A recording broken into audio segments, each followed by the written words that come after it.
Jeffrey wasn't your average neighbor. He didn't bake award-winning cookies, though he did love a good sprinkle. He didn't have the greenest thumb. His cactus collection was more pointy than flourishing.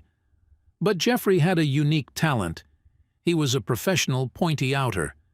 Now, you might be thinking, pointy-outer? What on earth does that mean?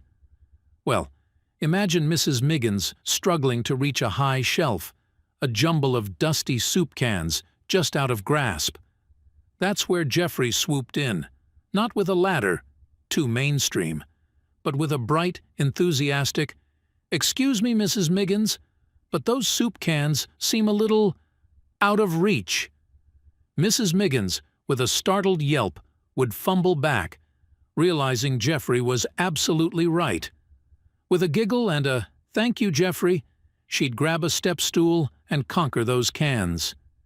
Mr. Jones, across the street, might be muttering under his breath, trying to untangle a monstrous knot of Christmas lights. Jeffrey, with his signature skip and a friendly, "Gosh, Mr. Jones, those lights look a little twisted," would send Mr. Jones scrambling for the scissors.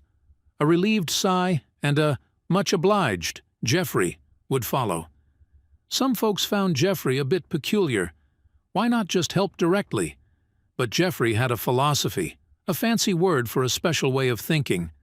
A well-placed point can light a fire of helpfulness.